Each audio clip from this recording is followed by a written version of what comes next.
I took the Greyhound from Cleveland to Columbus once, for no reason other than the $32. I had a window seat and a paperback I'd read, and the particular freedom of the unhurried.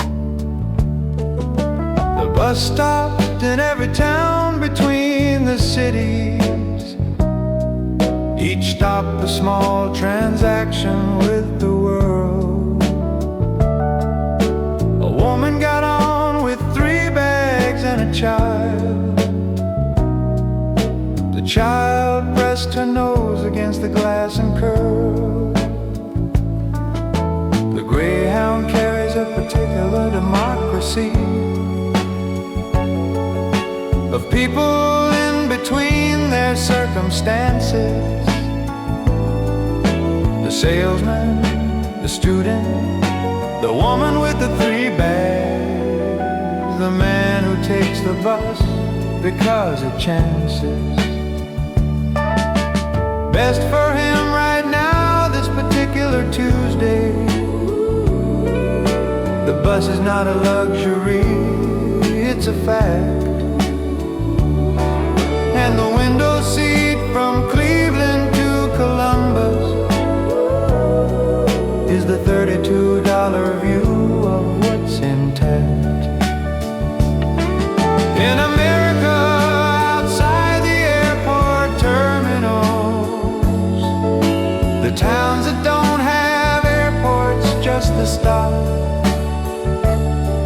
where the bus pulls in and somebody gets on or off, and the small transaction lifts and drops. I got to Columbus 2 hours after leaving, took a cab to the thing I'd come there for, turned around and took the Greyhound back that evening, and arrived in Cleveland knowing a little more about the $32 window seats accounting of the towns between the cities that I knew. The Greyhound to nowhere in particular delivered me back to Cleveland slightly more improved. The window seat from Cleveland to Columbus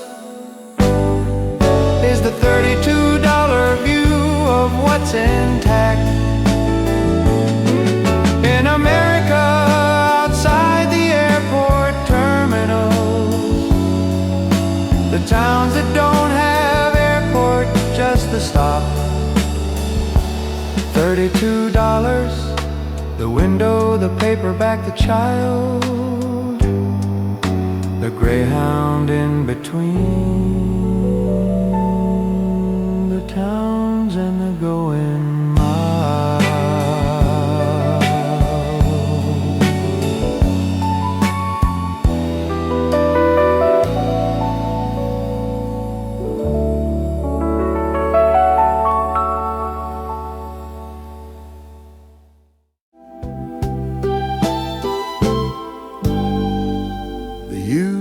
Bookstore on Commerce has no organization by any system anyone has found or named. The owner, Phil, claims he knows where everything is, but this claim has never once been fully confirmed. I go on Saturday mornings around 10, when the coffee place next door opens its window. Phil's usually reading behind the register, which he resents being interrupted to do, although he does it and he finds a thing sometimes. Used bookstores are archives of the abandoned, the books people finished and decided let this go out into the world for what it's worth to someone, the marginalia of someone you don't know. The penciled line beside a paragraph that got them, the dog-eared page that marks a private reckoning, the book that passed from hand to Cormac Street is carrying a small specific beckoning of one person's reading into another person's life, the way music passes through a room. The used bookstore on Saturday is the best church I found for the particular gloom of the week, lifting the particular weight of a Saturday morning being good. I bought a copy of a novel someone else had marked so thoroughly it read like correspondence. There underlines a conversation I was entering. There margin notes my weekend's concordance. They'll charge me $2 for it. I read it in a weekend, all their marks, and felt accompanied by a stranger's reading. That someone read this once in darker darks than mine and found this worth the marking, and sent it out to find me years later here. The used bookstore on Commerce filled a Saturday, and a stranger's pencil in the margin of my year. Used bookstores are archives of the abandoned, the marginalia of someone you don't know. The used bookstore on Saturday is the best church I've found for the particular gloom. Fill $2, a stranger's margin lines, the used bookstore on Commerce, and a Saturday that fine.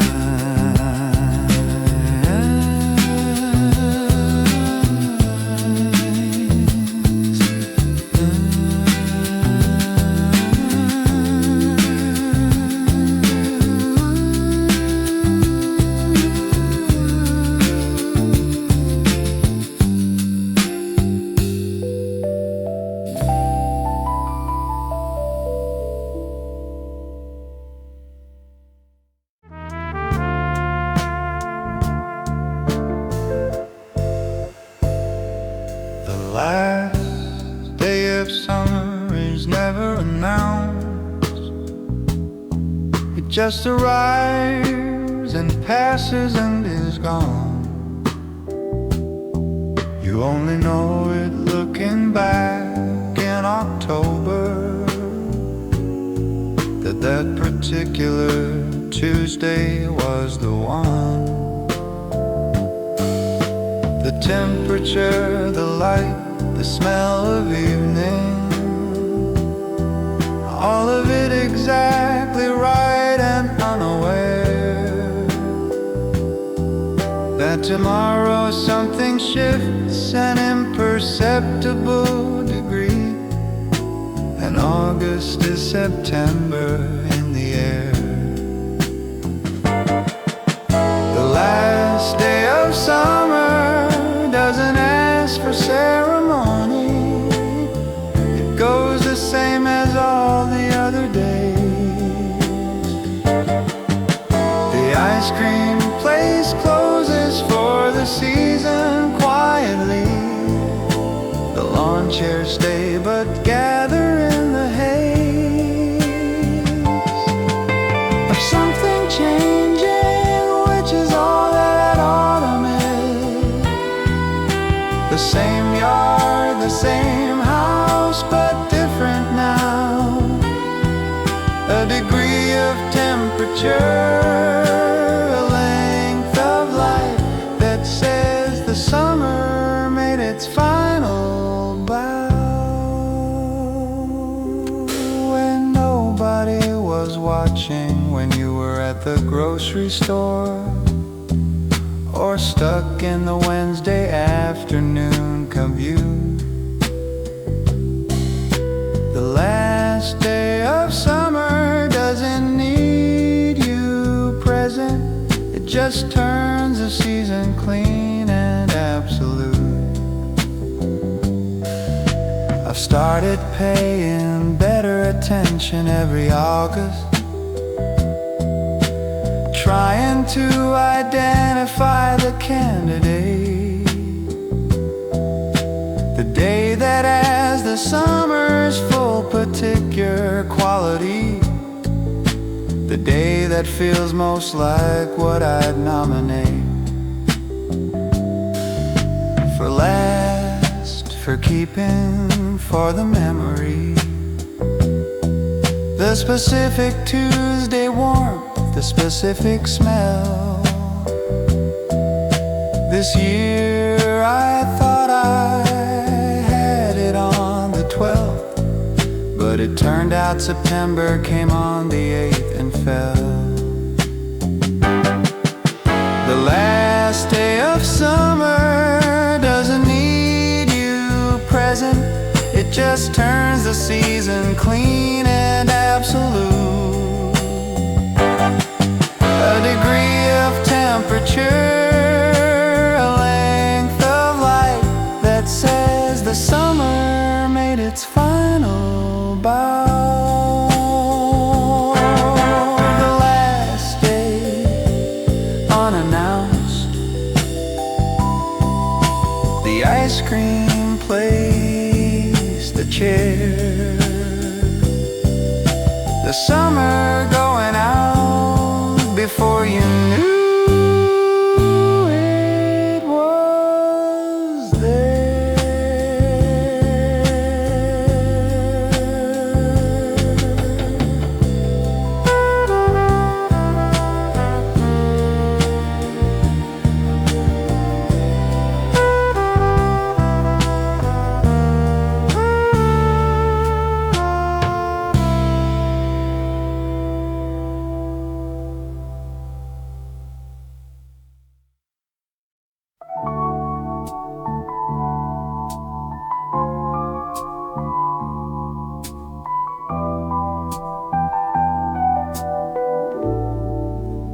I drove back for homecoming, October, 15 years since I walked that campus last.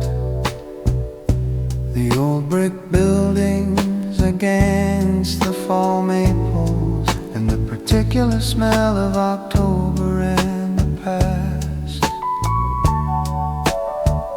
I didn't recognize as many people as I thought. The ones I'd kept were mostly who I'd kept. The faces blurred between the memory and the present, and some of what I'd carried I had misread or misstepped. Homecoming is an optimistic thing to promise that the home is still there waiting to be come to, but the campus is the same and you are different, and the home you remember never quite got through to this version of yourself who drives back in October, who has been other places and been changed by them, by the 15 years between the knowing and the homecoming and the rearranging. Sense of what you were then and what you carry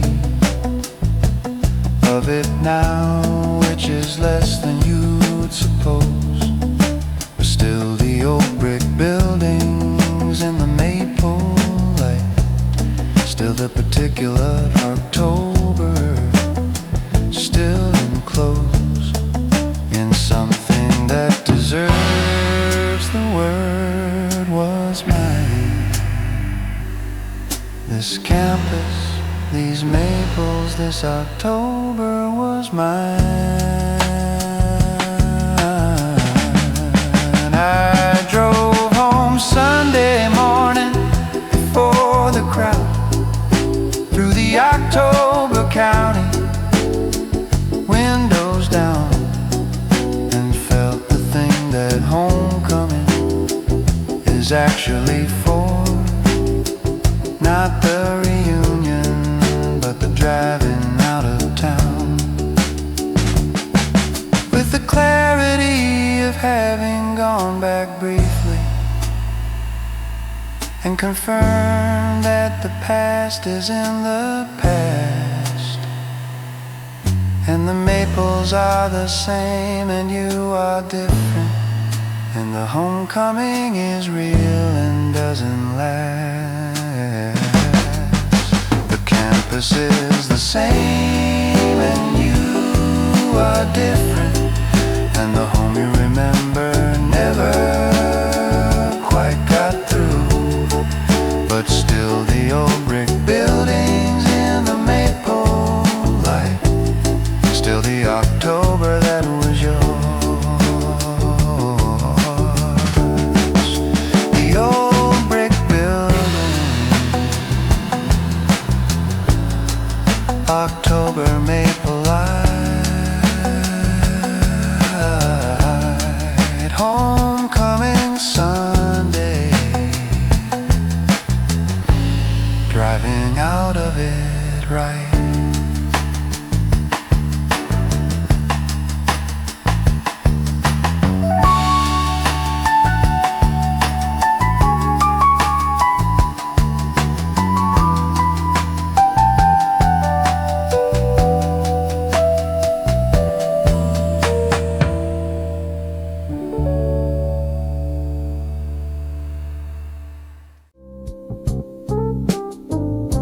The Hendersons throw a barn dance every September. The whole county's been coming since the farm was built. Hay bales and a fiddle player from the next town over, and a potluck that runs to the barn's hill. I went the first year when I moved to this valley, knowing nobody, arriving early and uncertain. A woman named Carol assigned me to the pie table, and by 10 p.m. the evening was curtained. A barn dance is an invitation to your neighbors to do-si-do with people you've been nodding to, and discover what they're like when given voice to fiddle music and the hay bale and the potluck, to fiddle music and the hay bale and the potluck, the permission that September gives a barn. To be a little wilder than the Tuesday, to tell the story and to be the yarn that gets retold in the long winter afterward, at the feed store, at the diner in the town. The Henderson barn dance gets retold all winter, as the last good evening before the temperature came down. Carol died in February of the third year. She'd been at every Henderson dance since the start. The Hendersons set a hay bale with a lantern on it. Carol's spot, they said, which was the right part of grief, the right assignment of the space. The pie table, a little different, someone new. But the fiddle player from the next town over, and the whole county coming, the whole county true. A barn dance is an invitation to your neighbors to do-se-do with people you've been nodding to. The Henderson barn dance gets retold all winter as the last good evening before the cold came through. September hay bells, the fiddle carols pipe, a barn dance in the valley before the winter sky.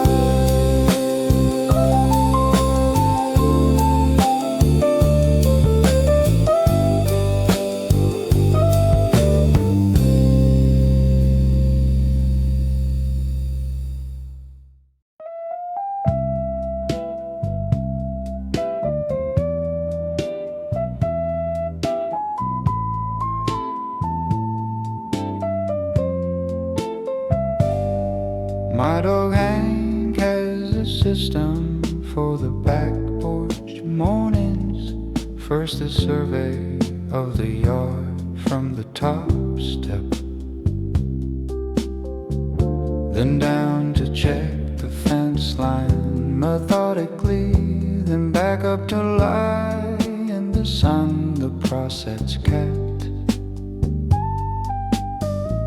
He's done this every morning for 11 years, since the day we brought him from the shelter small. He weighs 80 pounds and has never once hurried, and I have learned the back porch from it all. Hank understands the morning better than I manage the survey, the perimeter, the sun. The morning is not a thing to get through, Hank says. The morning is the thing, it is the one.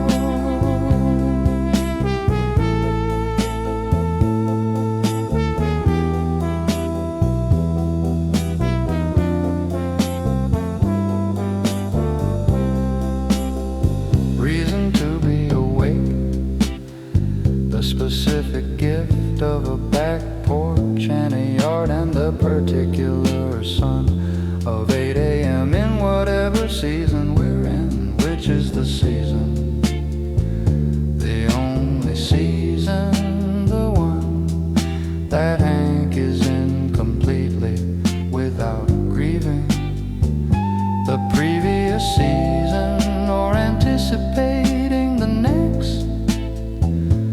Just the back porch and the survey and the sun position. The morning with no asterisk and no text.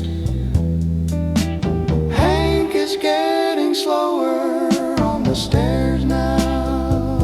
The vet says hips, which is the thing they say. I watch him take his time on the survey mornings and find myself in no hurry either way. Learning from an 80-pound philosopher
40 years, which is 14,600, give or take the odd occasion that disrupted the 7 p.m. that my parents had discovered was the right time to return to being themselves after the day of being what the day required. My father at 7 put down the briefcase permanently. My mother put down whatever she'd acquired. The dinner table at 7 is a declaration that the day is over and the evening dawns. To the two of us across the casserole and the particular rhythm of the Eve song, which are not songs but the conversation of two people who have chosen each other twice, once at the beginning and again every evening. The 7 p.m. table, the recurring price of a marriage which is showing up on schedule with your actual face and your actual state. The good days and the grinding days and the middle days, all delivered to the 7 p.m. plate.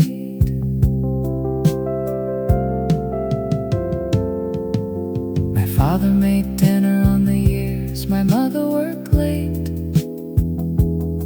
He wasn't good at it, he'll tell you himself, but he had it on the table by 7:15. Whatever it was, whatever was on the shelf. My mother came in and sat down without commentary, because what was on the table wasn't the point. The 7 p.m. was the point, the showing up, the dinner table as a meeting point. The 7 p.m. table, the recurring price of a marriage which is showing up on schedule with your actual face and your actual state, all delivered to the 7 p.m. plate. 7 p.m. the table, 40 years the two, a marriage made of dinners, the casserole of you.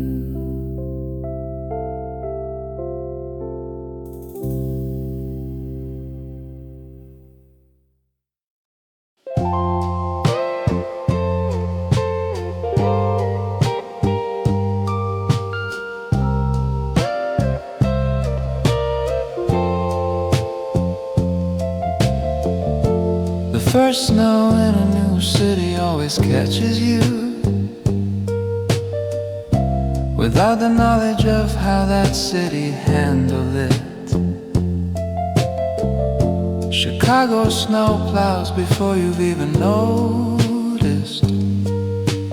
Pittsburgh lets it sit, Atlanta quits and calls it. I moved to Minneapolis in November once. The first snow came 2 weeks after I arrived. 8 inches overnight, and I stood at the window, wondering how 11 years of this was survived. The first snow in a new city is an entrance exam, the city testing whether you are serious, whether you bought the right coat for the actual winter, not the coat for the winter you were previously in, which was a different and more manageable sort. The first snow sorts the temporary from the staying. The people who packed for this city's winter from the people who are already quietly waiting their options, which is fine, but the first snow knows. The first snow is the city's first real question. It asks, are you here? Are you actually here? Are you staying through the particular lesson that winter in the city specifically is?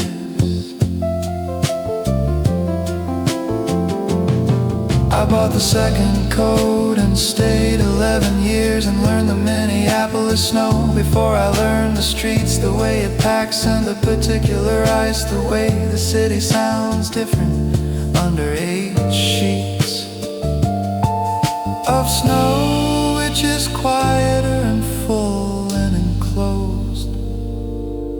Minneapolis in winter is its own country. And the first snow was the entry, the first test that I apparently passed unhurriedly. The first snow sorts the temporary from the staying. The city asking, are you here? Are you actually here? Are you staying through the particular lesson that this city's winter specifically is? 8 inches the window, the coat that wasn't right, Minneapolis in November, the first of many first nights.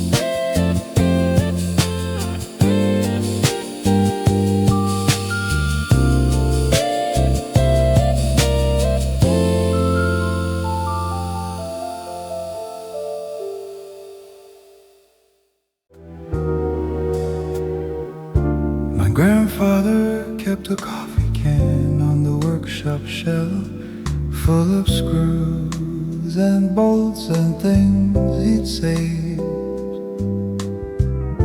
from every fix and job across 30 years. A hardware store in miniature engraved by use by the specific job that contributed. The screw from the back porch railing 1974, the bolt from the garage door that he replaced and saved the old one just to have it more. The coffee can's the physical philosophy of a man who believed that nothing should be thrown, that every screw might find a second purpose, that the workshop shelf is a place for things still known to be useful, even when they're not in use, even when their job is done and another has replaced them. The coffee can says, I am keeping this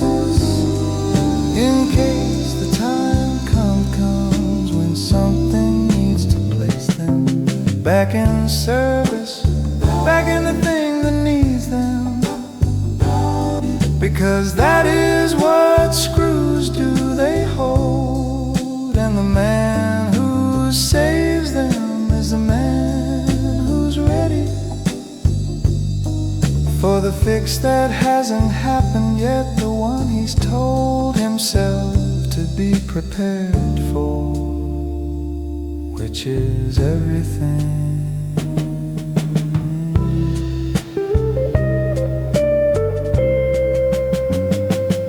I have my grandfather's coffee can on my own shelf now. The original screws are in there still, I assume, along with 30 years of my own additions. The screw from the thing I fixed in the back room, my son helped me fix last spring when we were building. He found the can and asked me what it was for. I said, for the screws you might need later. He said okay, and put his own screw in the can before we finished. And the can holds 3 generations now, 3 sets of screws and bolts and the save parts. My grandfather's coffee can on my workshop shelf, the hardware of 3 different hopeful hearts. The coffee can say, I am keeping this in case the time comes when something needs to place them. 3 sets of screws in the safe part, the hardware of 3 different hopeful hearts.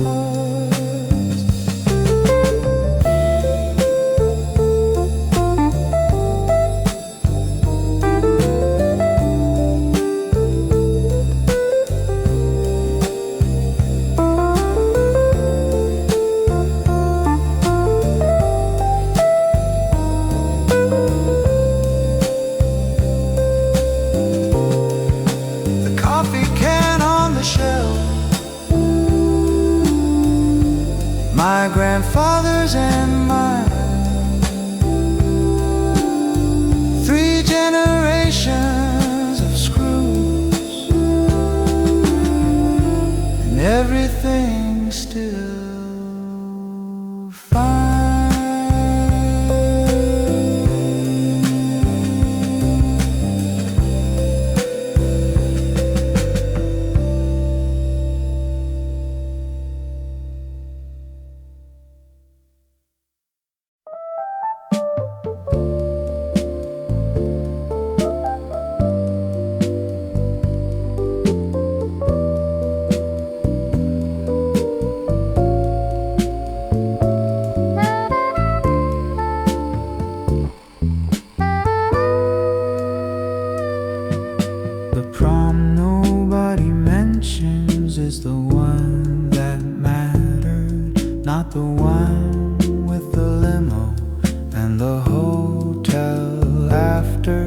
The prom where things went sideways and then sideways, and finished in a diner at 2 a.m. with laughter.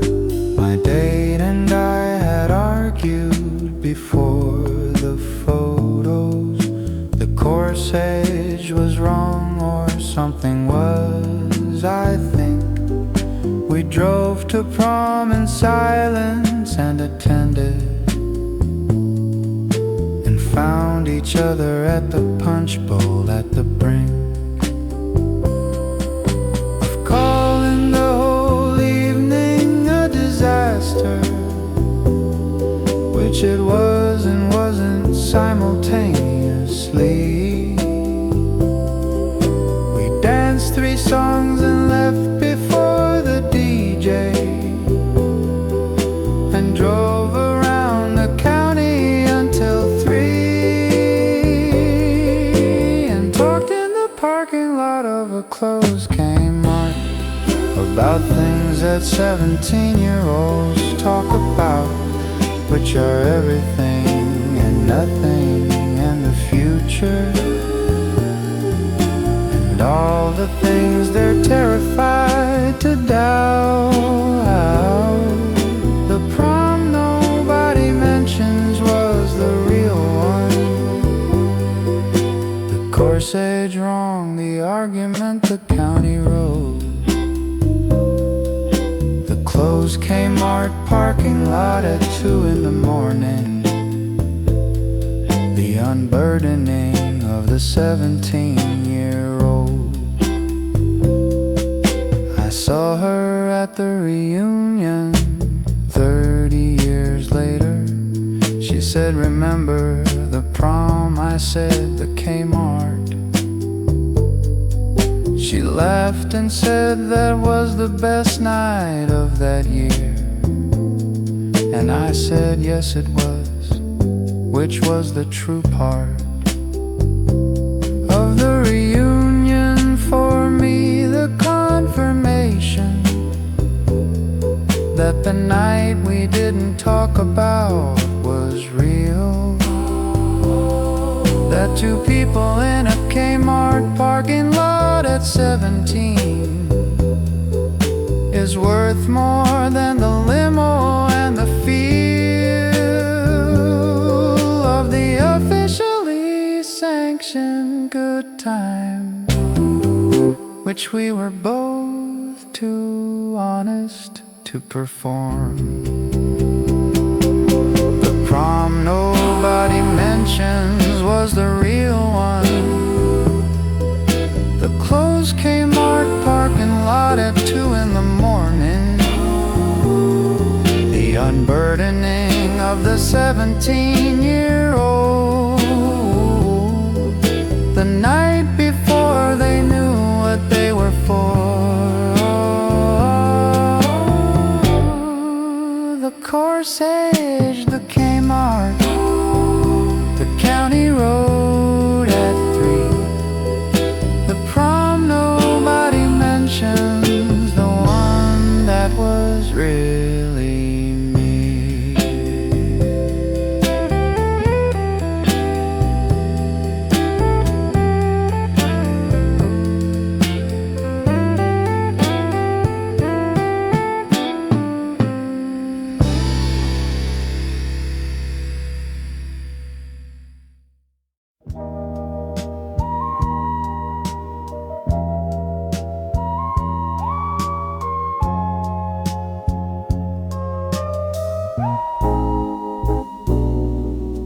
The lake house in October, after the summer people go, is a different country from the summer one. The dock stands empty in the morning mist, and the motorboats are covered in the season done. My family kept a week in October of every year, after the crowds had cleared and the rate came down. We had the holy shore of the lake to ourselves, and the particular quiet of a summer resort town. After the crowd leaves, something settles into a place, like a room after the party's guests have gone. The furniture reveals itself, the lake becomes itself. The October lake house quietly goes on, being what it is without the performance of high season of the motorboats and the pier. The October lake is the lake's own private version, the thing it is when only we are here. And by we I mean the handful of the stubborn who come back every October October for the still, the mist on the morning water, the dark empty, the particular October lake, the particular chill.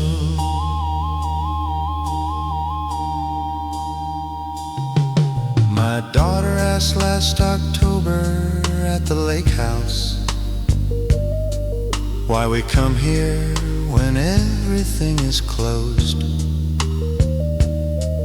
I said because October is the best week.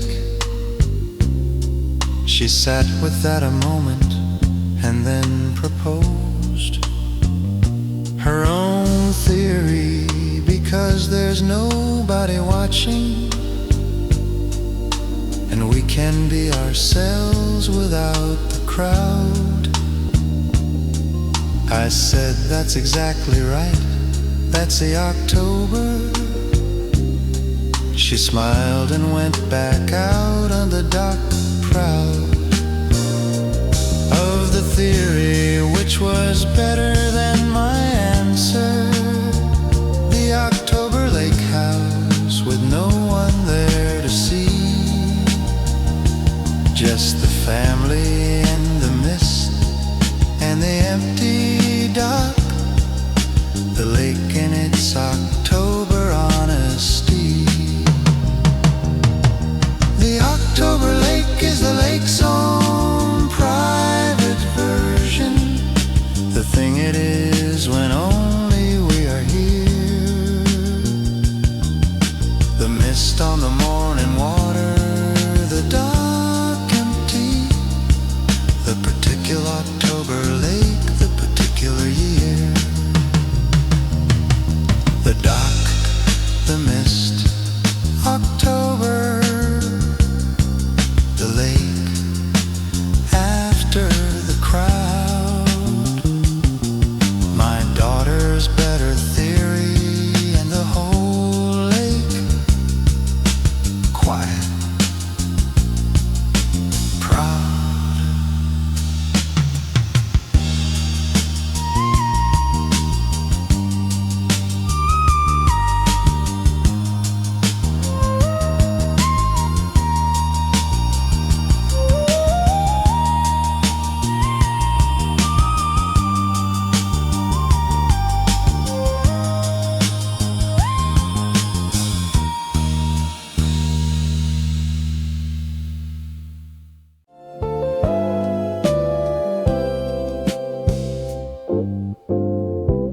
Left each other notes on the refrigerator.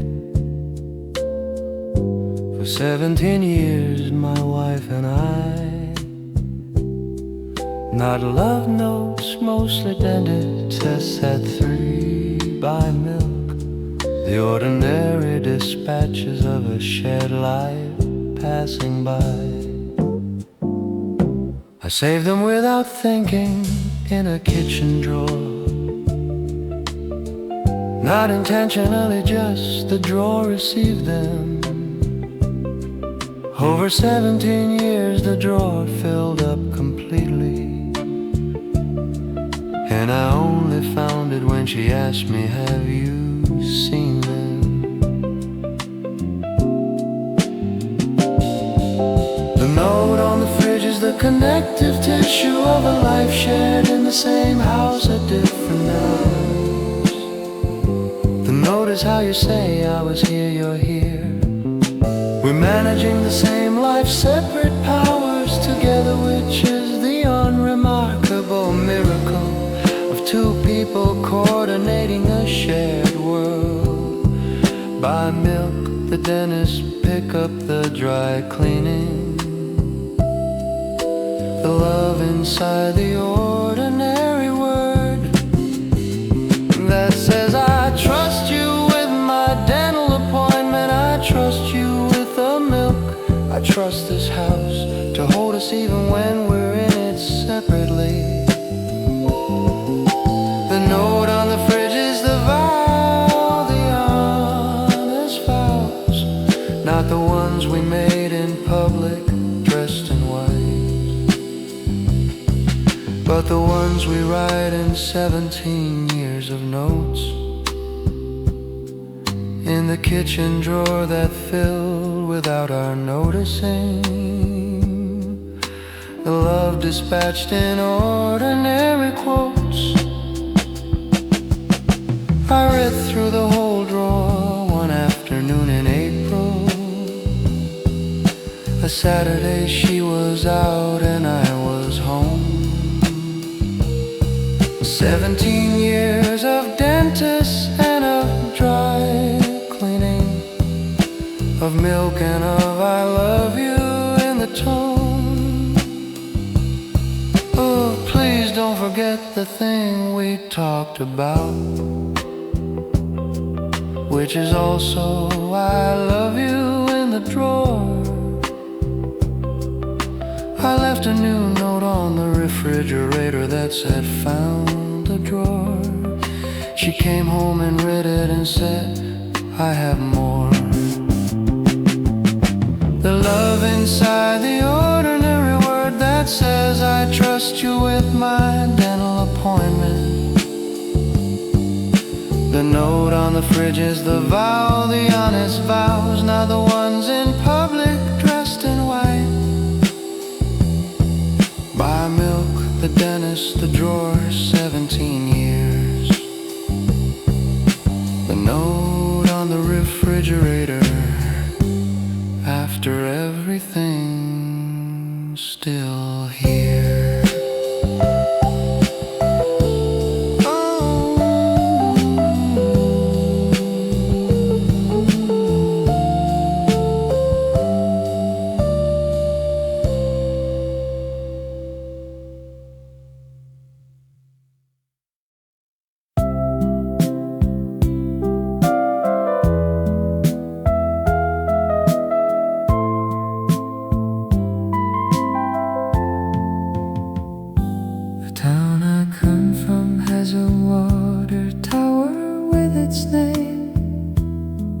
You can see it from the highway going south. I pass it 4 or 5 times every year, and every time something involuntary happens in my mouth. Not a word, more like the start of one,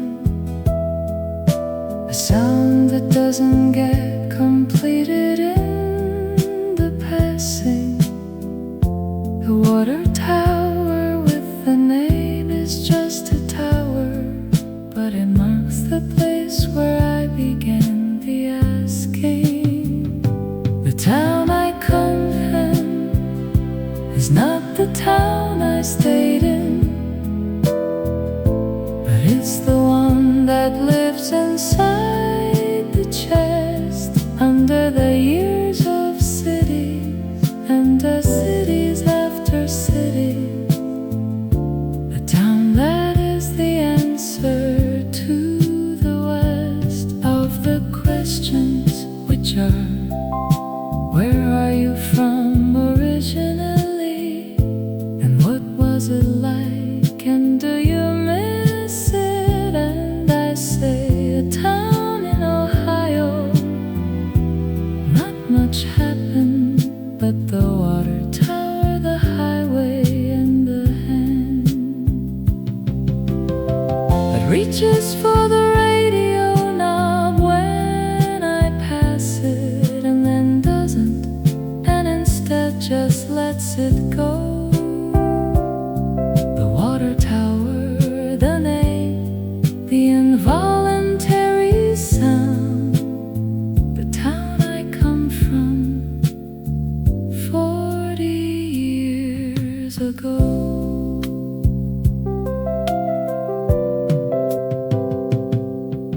I stopped there last spring on a Tuesday with no reason. Got off the highway and drove the old street slow. Went past the house, the high school, the Dairy Queen, that's now a vape shop, which is fine, although the Dairy still I know it. The blizzard and the parking lot and the June. The town I come from isn't going anywhere. It's in the water tower and the old highway tune of the involuntary sound I make when passing the town that started me before the rest. The town I come from is not the town I stayed in, but it answers every city, every test. The town that is the answer to the rest of the questions, which are, where are you from? The water tower, the name, the involuntary sound. The town I come from, 40 years of home. The water tower, the name, the highway going south. The sound I make in passing before it leaves my mouth.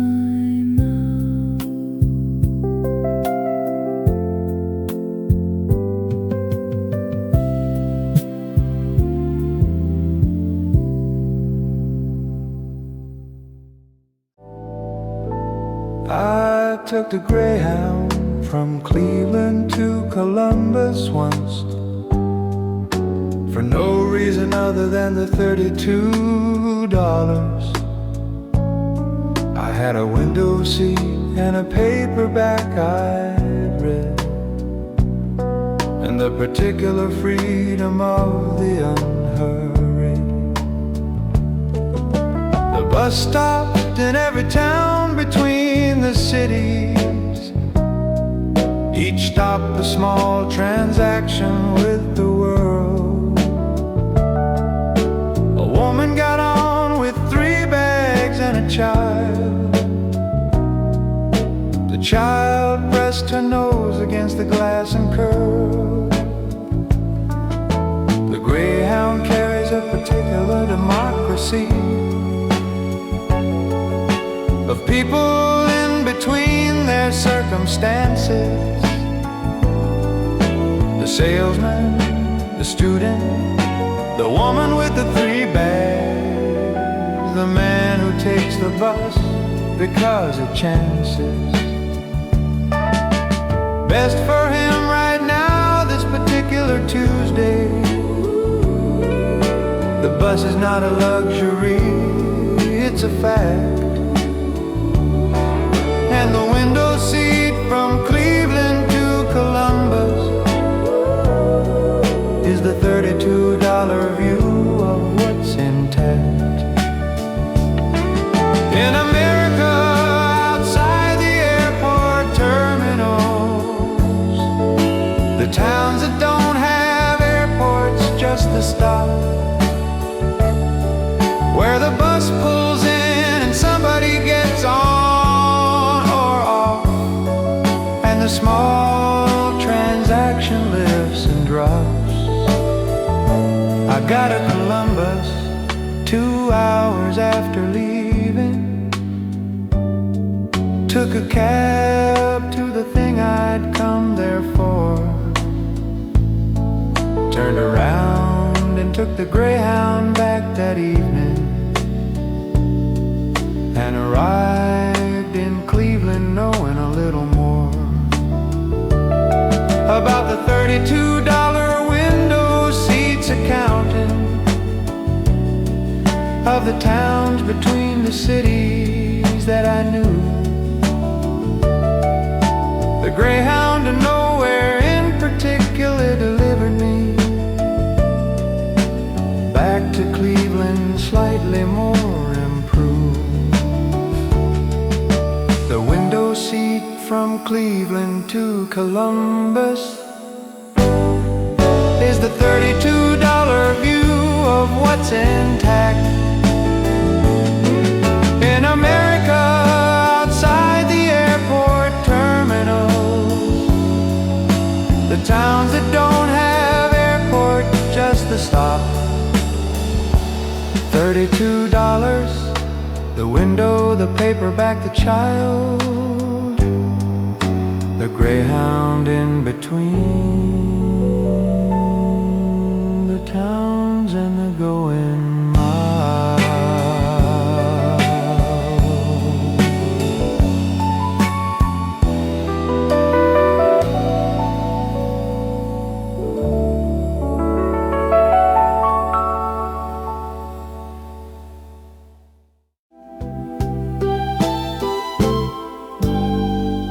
The used bookstore on Commerce has no organization by any system anyone has found or named. The owner, Phil, claims he knows where everything is, but this claim has never once been fully confirmed. I go on Saturday mornings around 10, when the coffee place next door opens its window. Phil's usually reading behind the register, which he resents being interrupted to do, although he does it and he finds a thing sometimes. Used bookstores are archives of the abandoned, books people finished and decided let this go out into the world for what it's worth to someone, the marginalia of someone you don't know. The penciled line beside a paragraph that got them, the dog-eared page that marks a private reckoning, the book that passed from hand to Cormac Street is carrying a small specific beckoning of one person's reading into another person's life, the way music passes through a room. The used bookstore on Saturday is the best church I found for the particular gloom of the week, lifting the particular way of a Saturday morning being good. I bought a copy of a novel someone else had marked so thoroughly it read like correspondence.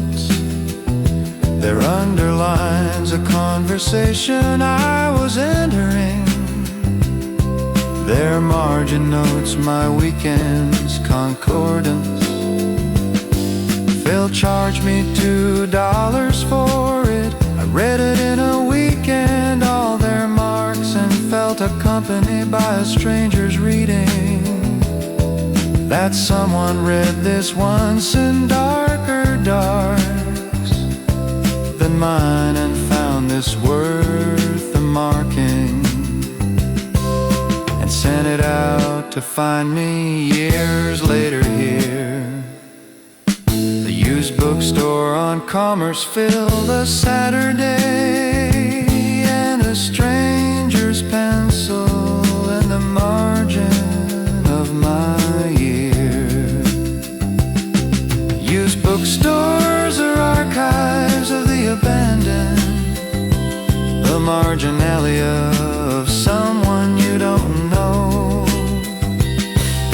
The used bookstore on Saturday is the best church I've found for the particular gloom.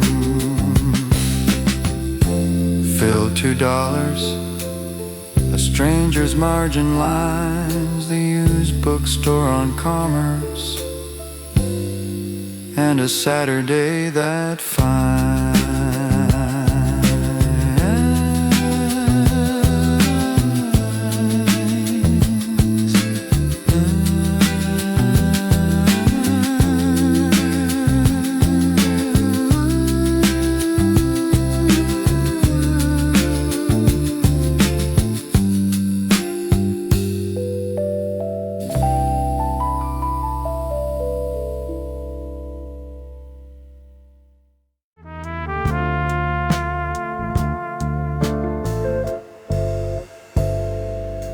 last day of summer is never announced. It just arrives and passes and is gone. You only know it looking back in October, that particular Tuesday was the one. The temperature, the light, the smell of evening, all of it exactly right, and unaware that tomorrow something shifts an imperceptible degree, and August is September in the air. The last day of summer doesn't ask for ceremony. It goes the same as all the other days. The ice cream place closes for the season quietly. The lawn chairs stay but gather in the haze of something changing, which is all that autumn is. The same yard, the same house, but different now. A degree of temperature, a length of light that says the summer made its final bow. When nobody was watching, when you were at the grocery store, or stuck in the Wednesday afternoon commute. The last day of summer doesn't need you present. It just turns the season clean and absolute. I've started paying better attention every August, trying to identify the candidate, the day that has the summer's full particular quality, the day that feels most like what I'd nominate. For last, for keeping, for the memory, the specific Tuesday warmth, the specific smell. This year I thought I had it on the 12th, but it turned out September came on the 8th and fell. The last day of summer doesn't need you present. It just turns the season clean and absolute. A degree of temperature, a length of light that says the summer made its final bow. The last day, unannounced, the ice cream place, the chair, the summer going out before you knew it was there.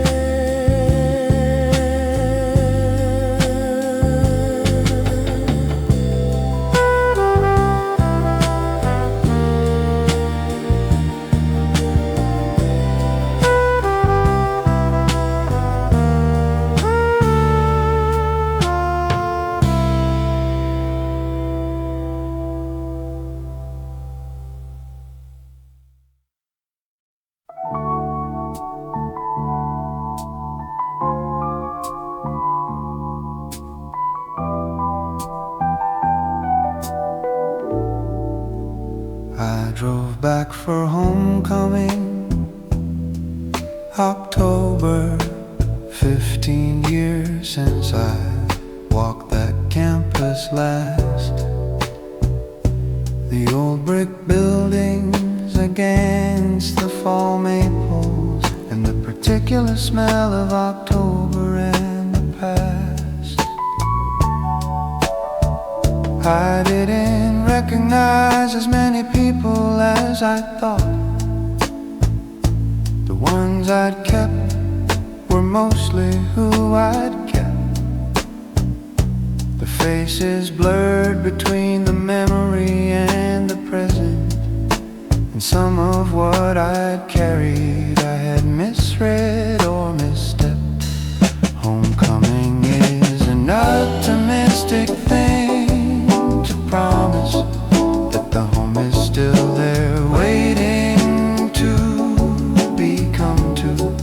But the campus is the same and you are different, and the home you remember never quite got through.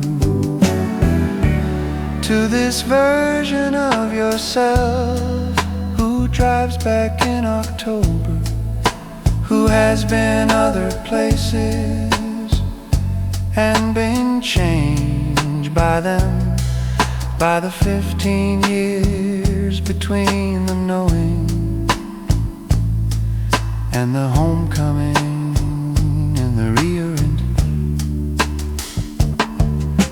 Sense of what you were then or what you carry of it now, which is less than you'd suppose, but still the old brick buildings in the maple light, still the particular October, still enclosed in something that deserves the word was mine. This campus, these maples, this October was mine. I drove home Sunday morning before the crowd, through the October County, windows down, and felt the thing that homecoming is actually for. Not the reunion, but the driving out of town, with the clarity of having gone back briefly and confirmed that the past is in the past, and the maples are the same and you are different, and the homecoming is real and doesn't last. The campus is the same and you are different, and the home you remember never quite got through, but still the old brick buildings in the maple light, still the October that was yours. The old brick building, October maple light, homecoming Sunday, driving out of it right.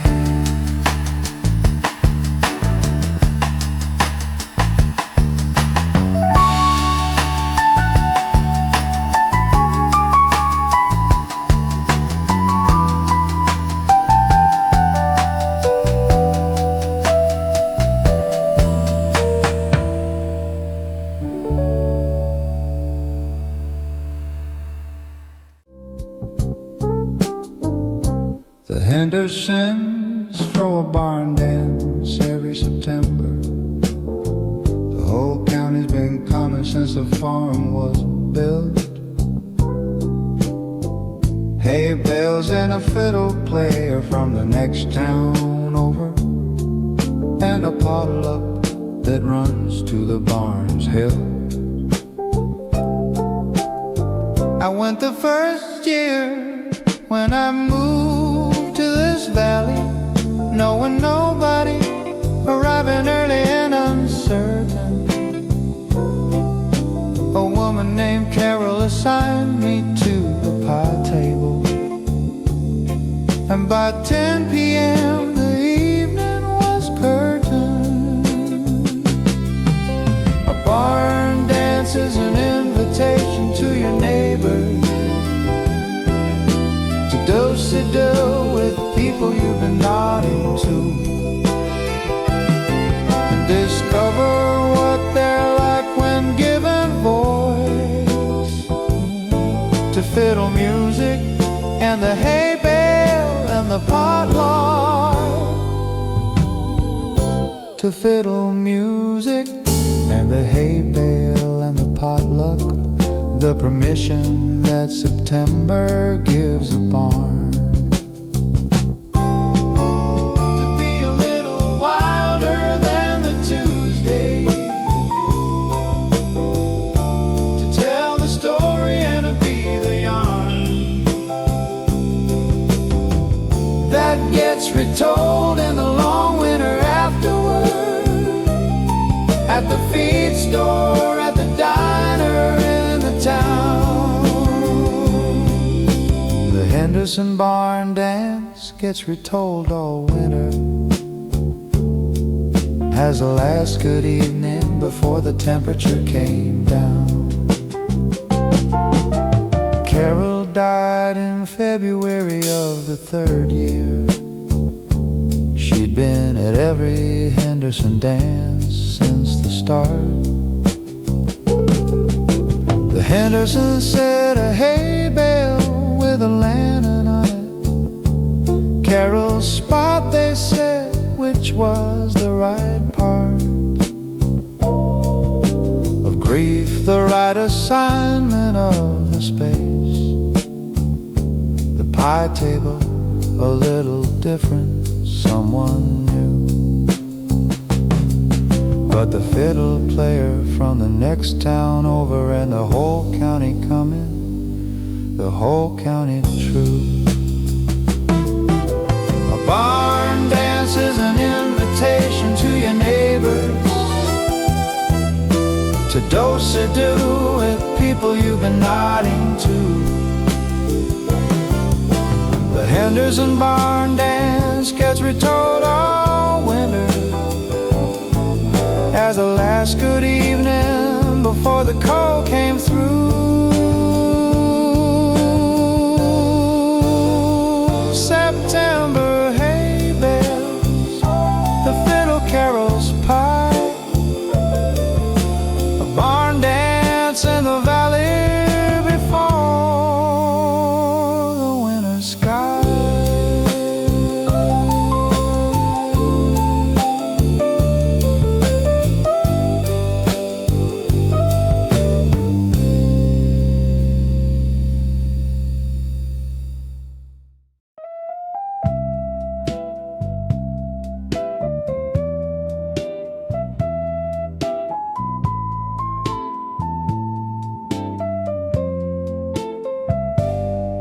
My dog Hank has a system for the back porch mornings. First a survey of the yard from the top step,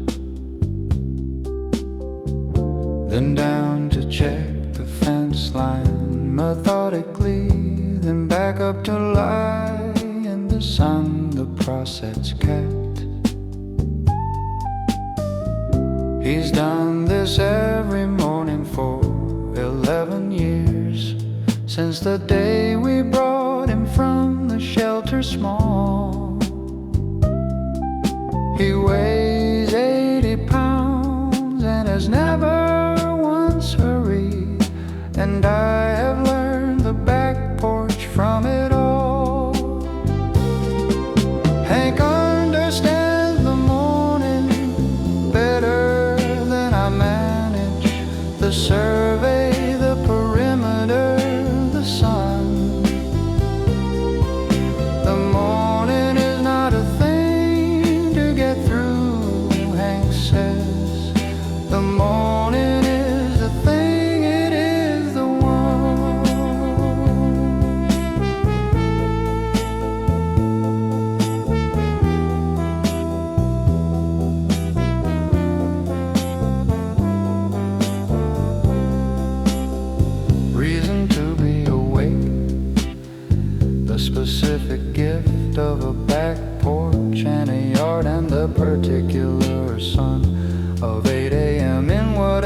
season we're in, which is the season, the only season, the one that Hank is in completely without grieving the previous season or anticipating the next.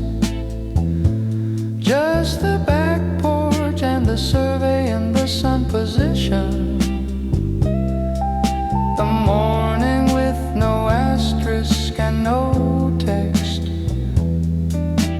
Hank is getting slower on the stairs now. The vet says hips, which is the thing they say. I watch him take his time on the survey mornings and find myself in no hurry either way.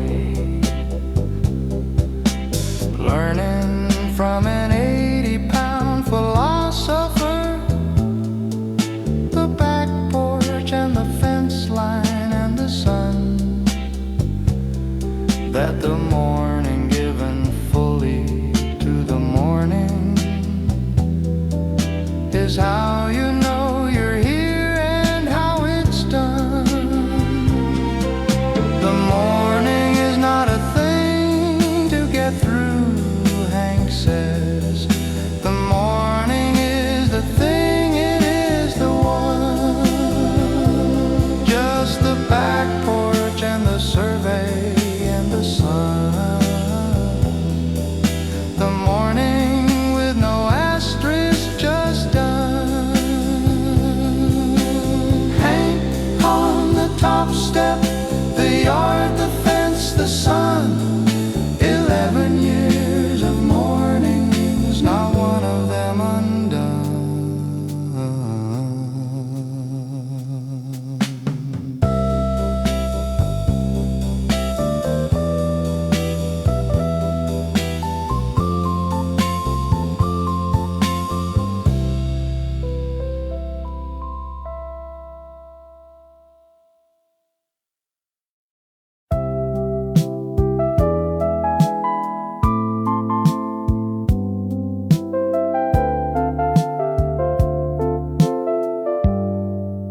My parents say dinner together at 7 every night for 40 years, which is 14,600. Give or take the odd occasion that disrupted the 7 p.m. that my parents had discovered was the right time to return to being themselves after the day of being what the day required. My father at 7 put down the briefcase permanently. My mother put down whatever she'd acquired. The dinner table at 7 is a declaration that the day is over and the evening dawns. To the two of us across the casserole and the particular rhythm of Iggy Moore's song, which are not songs but the conversation of two people who have chosen each other twice, once at the beginning and again every evening. The 7 p.m. table, the recurring price of a marriage which is showing up on schedule with your actual face and your actual state. The good days and the grinding days and the middle days, all delivered to the 7 p.m. plate.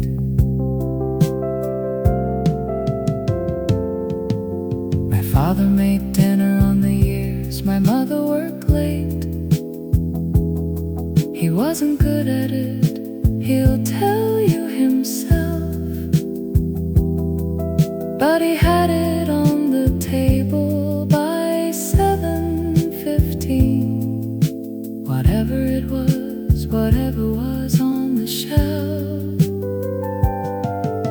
My mother came in and sat down without commentary, because what was on the table wasn't the point. The 7 p.m. was the point, the showing up, the dinner table as a meeting point. 7 p.m. table, the recurring price of a marriage which is showing up on schedule, with your actual face and your actual state, all delivered to the 7 p.m. play. 7 p.m. the table, 40 years the two, a marriage made of dinners, the casserole, the view.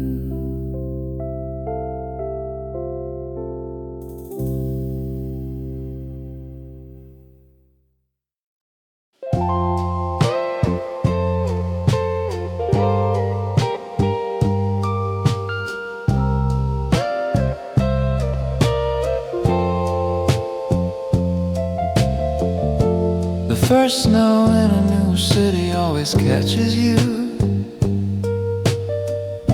without the knowledge of how that city handled it. Chicago snow plows before you've even noticed. Pittsburgh lets it sit, Atlanta quits and calls it. I moved to Minneapolis in November once. The first snow came 2 weeks after I arrived. 8 inches overnight, and I stood at the window, wondering how 11 years of this was survived.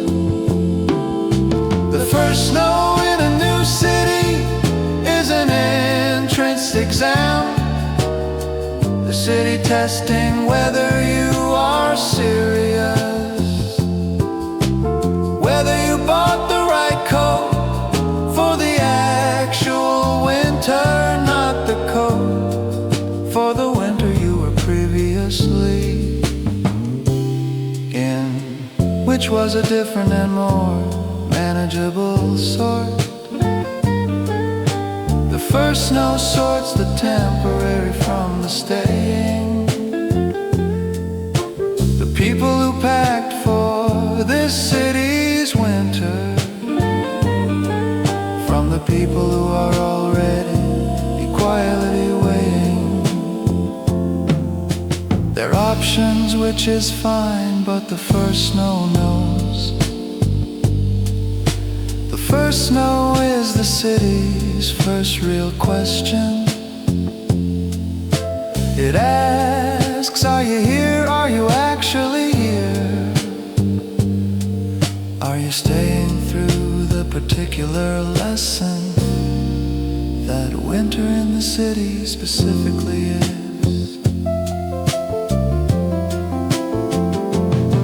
I bought the second coat and stayed 11 years and learned the Minneapolis snow before I learned the streets, the way it packs and the particular ice, the way the city sounds different under 8 sheets of snow, which is quieter and full and enclosed. Minneapolis in winter is its own country, and the first snow was the entry, the first test that I apparently passed unhurriedly. The first snow sorts the temporary from the staying. The city asking, are you here? Are you actually here? Are you staying through the particular lesson that this city's winter specifically is? 8 inches the window, the coat that wasn't right, Minneapolis in November, the first of many first nights.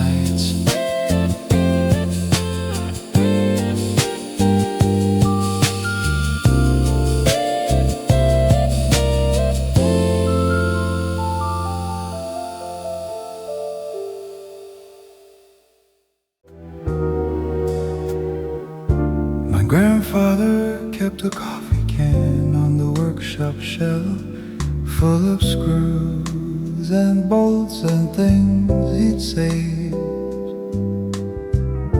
from every fix and job across 30 years. A hardware store in miniature engraved by use, by the specific job that contributed. The screw from the back porch railing, 1974. The bolt from the garage door that he replaced and saved the old one just to have it more. The coffee cans, the physical philosophy of a man who believed that nothing should be thrown, that every screw might find a second purpose, that the workshop shelf is a place for things still known, to be useful even when they're not in use, even when their job is done and another has replaced them. The coffee can says, I am keeping this in case the time comes when something needs to place them back in service, back in the thing that needs them, because that is what screws do, they hold, and the man who saves them is the man who's ready for the fix that hasn't happened yet, the one he's told himself to be prepared for, which is everything.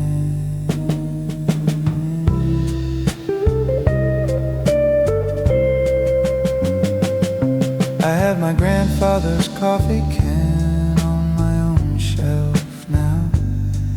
The original screws are in there still, I assume, along with 30 years of my own additions. The screw from the thing I fixed in the back room, my son helped me fix last spring when we were building.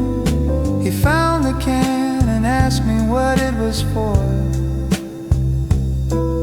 I said, for the screws you might need later. He said okay, and put his own screw in the can before we finished. And the can holds 3 generations now, 3 sets of screws and bolts and the save parts. My grandfather's coffee can on my workshop shelf, the hardware of 3 different hopeful hearts. The coffee can say, I am keeping this in case the time comes when something needs to place them. 3 sets of screws in the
The prom nobody mentions is the one that mattered, not the one with the limo and the hotel after.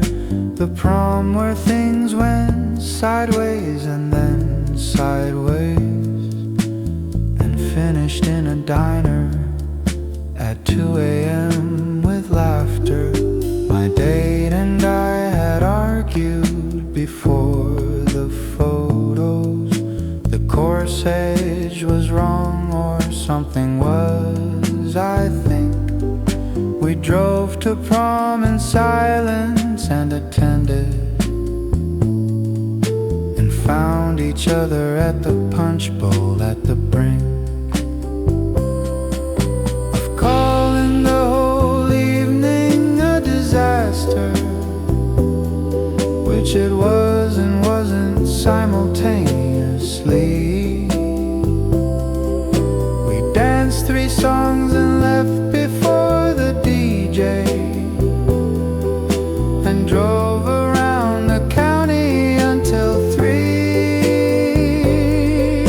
and talked in the parking lot of a closed Kmart about things that 17-year-olds talk about, which are everything and nothing and the future,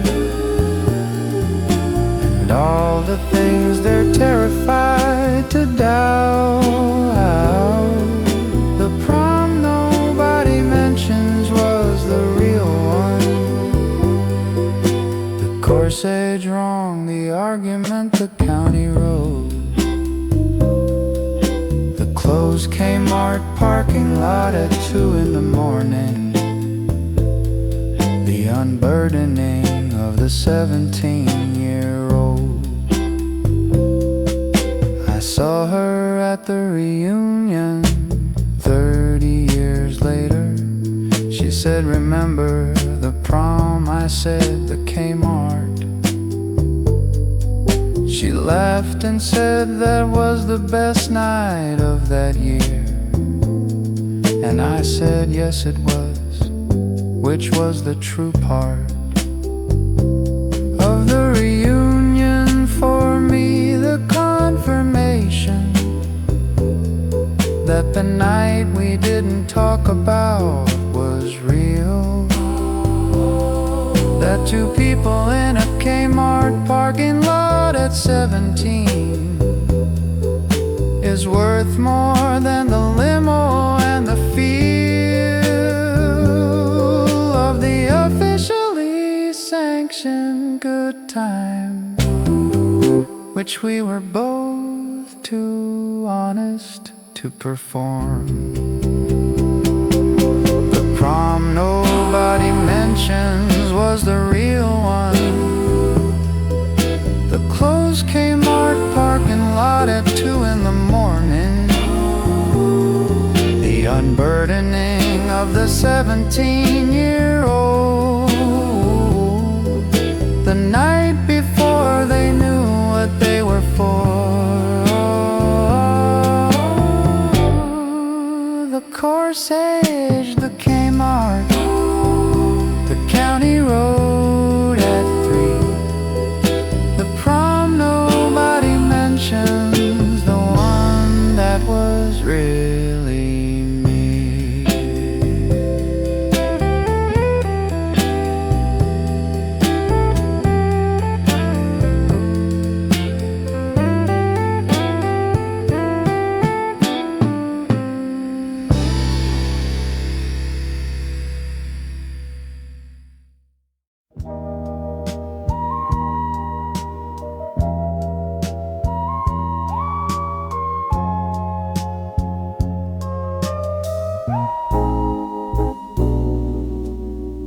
House in October after the summer people go is a different country from the summer one.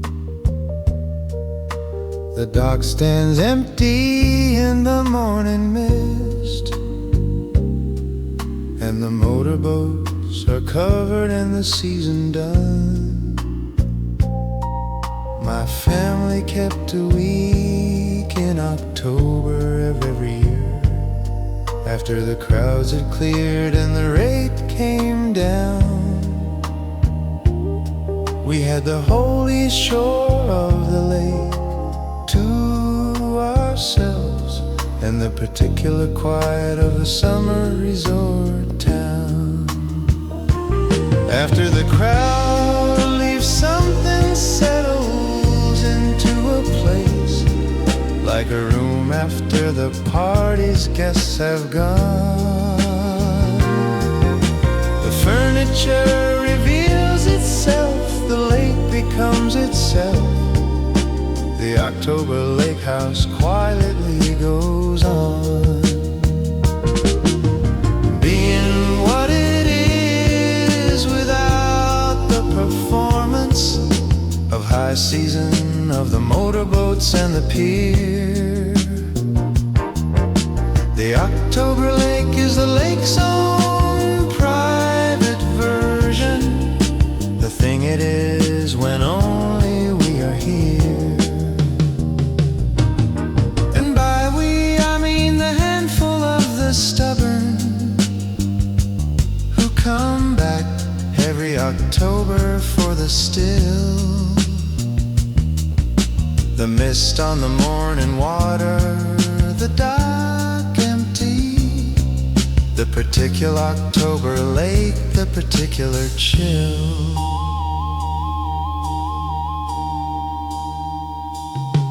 My daughter asked last October at the lake house why we come here when everything is closed.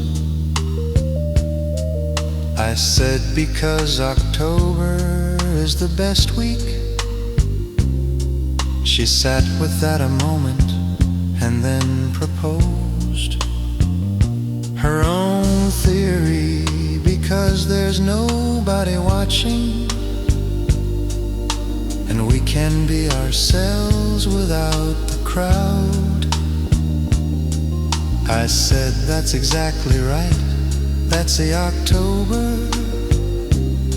She smiled and went back out on the dock, proud of the theory, which was better than my answer.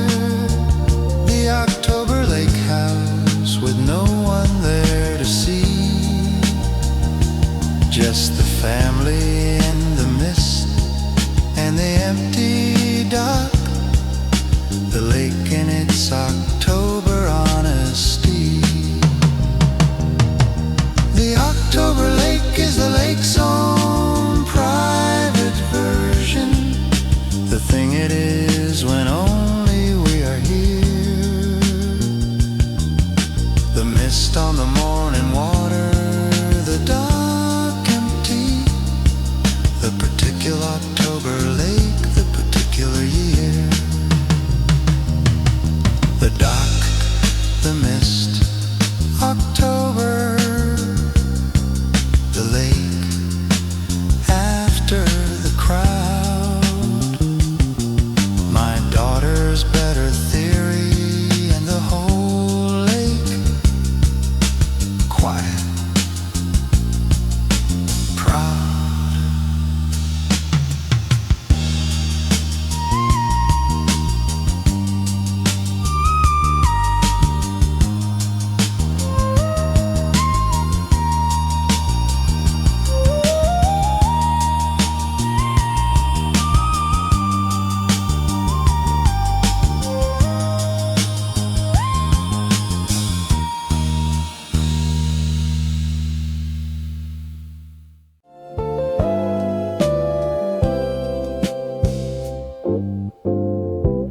Left each other notes on the refrigerator. For 17 years, my wife and I. Not love notes, mostly dented, tests at 3 by milk. The ordinary dispatches of a shared life passing by. I saved them without thinking in a kitchen drawer. Not intentionally, just the drawer received them. Over 17 years the drawer filled up completely, and I only found it when she asked me, have you seen them? The note on the fridge is the connective tissue of a life shared in the same house at different hours. The note is how you say, I was here, you're here. We're managing the same life, separate powers together, which is the unremarkable miracle of two people coordinating a shared world. Buy milk, the dentist, pick up the dry cleaning. The love inside the ordinary word that says, I trust you with my dental appointment, I trust you with the milk, I trust this house to hold us even when we're in it separately. The note on the fridge is the vow, the honest vows, not the ones we made in public, dressed in white, but the ones we write in 17 years of notes in the kitchen drawer that filled without our noticing. The love dispatched in ordinary quotes. I read through the whole drawer one afternoon in April, a Saturday she was out and I was home. 17 years of dentists and of dry cleaning, of milk and of I love you in the tone. Oh, please don't forget the thing we talked about, which is also I love you in the drawer. I left a new note on the refrigerator that said found the drawer. She came home and read it and said, I have more. The love inside the ordinary word that says I trust you with my dental appointment. The note on the fridge is the vow, the honest vows, not the ones in public dressed in white. Buy milk, the dentist, the drawer, 17 years. The note on the refrigerator, after everything, still here.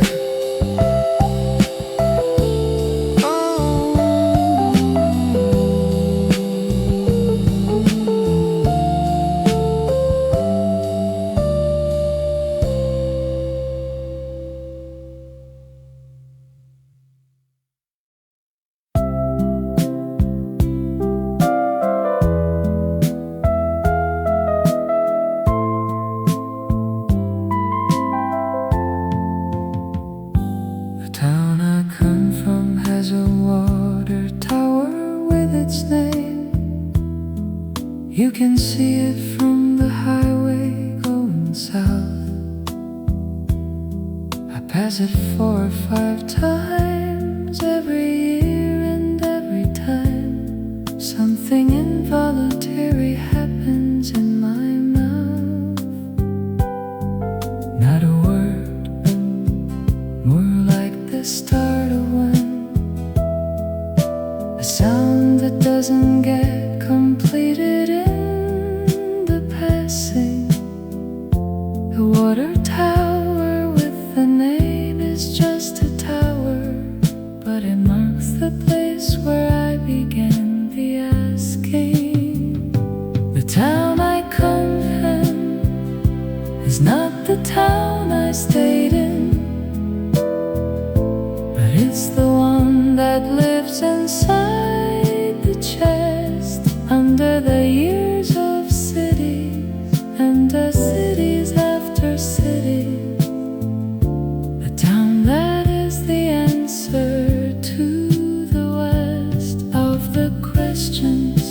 picture. Where are you from originally? And what was it like? And do you miss it? And I say, a town in Ohio. Not much happened, but the water tower, the highway, and the hand that reaches for the radio knob when I pass it, and then doesn't, and instead just lets it go. The water tower, the name, the involuntary sound, the town I come from 40 years ago.